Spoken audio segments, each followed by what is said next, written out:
نحمده ونصلي على رسوله الكريم اما بعد فاعوذ بالله من الشیطان الرجیم بسم اللہ الرحمن الرحیم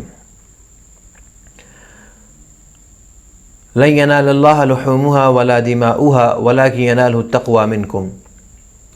محترم و مکرم سامعین و سامعات، السلام علیکم ورحمۃ اللہ وبرکاتہ۔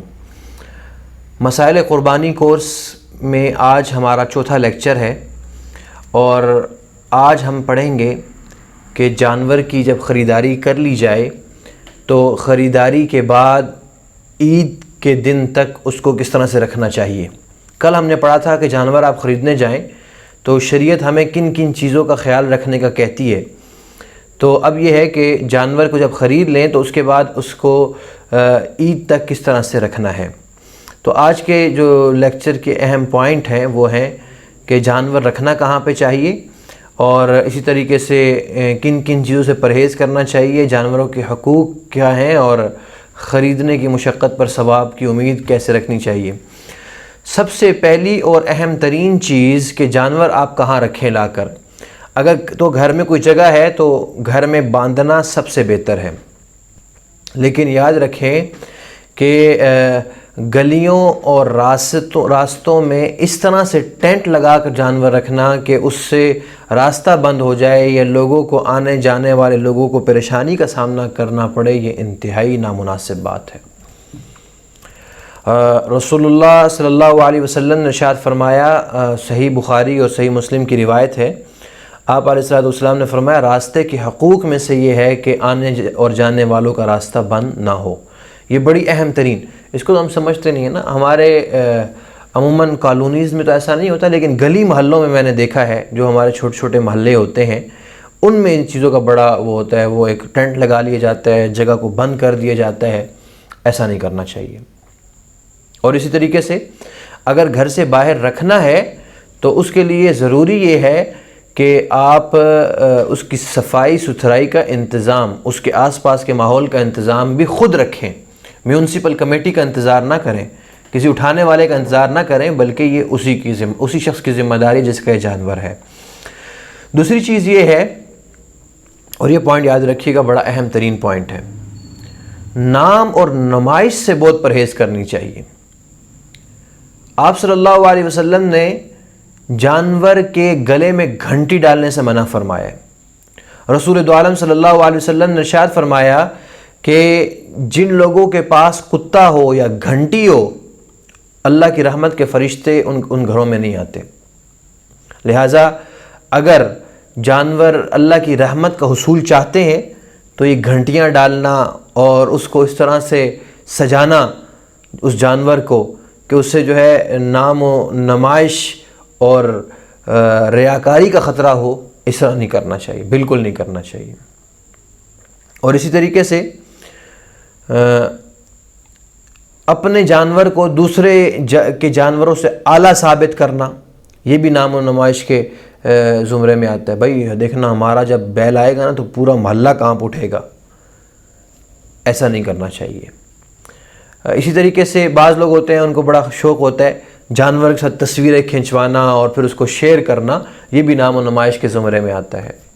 اور میرے احباب، جانوروں کو دیکھنے کے لیے بے پردہ عورتیں گھر سے نکلتی ہیں، اس سے بھی بچنا چاہیے۔ اور بالخصوص ایک جو چیز ہوتی ہے وہ یہ ہوتا ہے کہ جانور کو لے کر پورے محلے کا چکر لگانا، کہ لوگ اس طرف متوجہ ہوں، اور اسی طریقے سے جانوروں کی ریس کرواتے ہیں بعض لوگ۔ تو یہ تمام چیزیں دیکھیے، یہ عبادت ہے، یہ کوئی رسم نہیں ہے قربانی، یہ عبادت ہے، لہٰذا ان تمام چیزوں سے بچنا چاہیے۔ رسول اللہ صلی اللہ علیہ وسلم نے ارشاد فرمایا کہ جس نے کوئی کام کیا اور اس میں ریاکاری کی تو اللہ رب العالمین کے سامنے جب کل اس عمل کو لے کر جائے گا، اللہ اس کو رد فرمائیں گے، یہ کہتے ہوئے جاؤ جس کے لیے کیا اس سے جا کے ثواب بھی لے لو۔ تو لہٰذا اس چیز کا بڑا ہی اپنے آپ کو اس چیز کا خوگر بنائیں کہ اپنے آپ کو نام و نمائش سے ضرور بچائیں۔ رسول اللہ یہ شرک، اس کو شرک خفی کہتے ہیں، نمود و نمائش، اس کو شرک خفی کہتے ہیں۔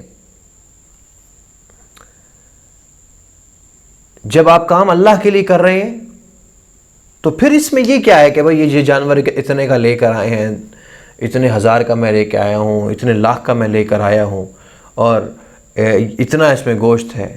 جب اللہ کے لیے کر رہے ہیں تو پھر یہ چیزیں، ان چیزوں کا کیا مطلب ہے؟ اور دیکھیے ہوتا یہ ہے کہ اس طرح سینہ چوڑا ہو جاتا ہے.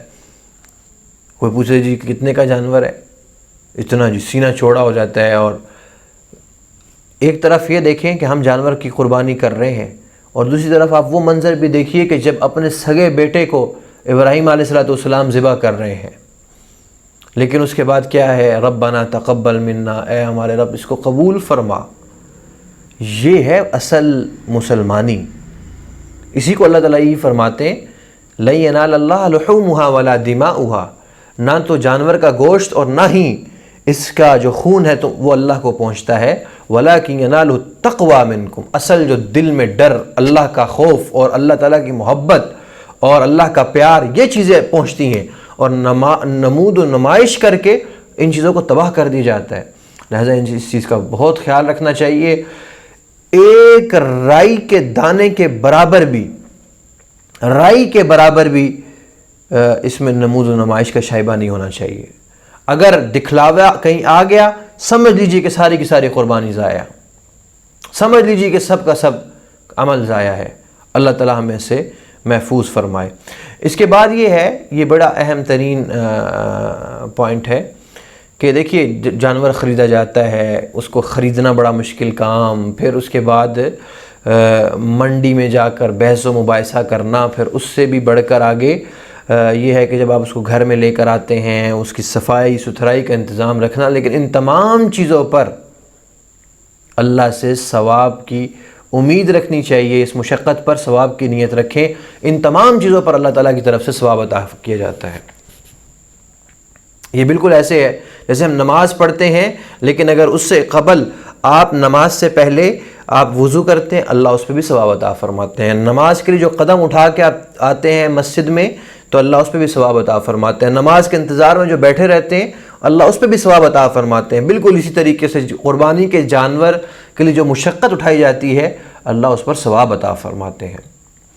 لہٰذا ان چیزوں کا خیال رکھنا چاہیے. اور ایک بڑی اہم ترین چیز کہ جانور کے حقوق کا بہت خیال رکھنا چاہیے، کیونکہ یہ جانور عام جانور نہیں ہے، شاعر اللہ میں سے ہے. یہ جانور اللہ تعالیٰ کی نشانیوں میں سے اب ہو گیا کہ اس کو آپ اللہ کے نام پہ قربان کرنے جا رہے ہیں. لہٰذا اس کے حقوق کا بہت خیال رکھنا چاہیے. اس کو تکلیف نہ ہو، اس کے چارہ کا مناسب وقت پر انتظام، اور اس کے پانی کا مناسب وقت پر انتظام، اس کے چارہ کا مناسب وقت پر انتظام، اور موسم کے اعتبار سے اس کے لیے انتظام. یہ تمام چیزیں یہ بہت ضروری ہیں. ایک حدیث مبارکہ میں آتا ہے کہ ایک شخص تھا، یہ بخاری کی حدیث مبارکہ ہے، رسول اللہ صلی اللہ علیہ وسلم نے ارشاد فرمایا کہ ایک شخص تھا اور اس نے ایک پیاسے کتے کو پانی پلایا، اللہ نے اس پر اس کی بخشش فرما دی. اور ایک وہ خاتون جو فاحشہ عورت تھی، اس کو ایک جانور کا خیال کرنے پر اللہ تعالیٰ نے اس کی بخشش فرمائی. اور دوسری طرف ایک عورت جہنم کی مستحق اس وجہ سے بنی. حدیث مبارکہ میں رسول اللہ صلی اللہ علیہ وسلم نے فرمایا کہ اس نے اپنی بلی کو باندھ دیا تھا اور بھوک کی وجہ سے وہ مر گئی تھی. کیا سمجھتے ہیں؟ یہ اللہ کی مخلوق ہے، اللہ رب العالمین کی پیدا کردہ مخلوق ہے. لہٰذا اور پھر بالخصوص جب آپ اللہ کے نام کے لیے اس کو قربان کرنے جا رہے ہیں، ان چیزوں کا خیال رکھنا بہت ضروری ہے. یہ تمام چیزیں ہیں، ان چیزوں کا خیال رکھنا اور ان چیزوں کو نام و نمود سے بچنا، نمائش سے بچنا، اللہ کی رضا کے لیے ایک عمل کرنا، یہ تمام چیزیں نہایت ضروری ہیں. اللہ رب العالمین ہمیں عمل کرنے کی توفیق عطا فرمائے. وآخر دعوانا الحمدللہ رب العالمین.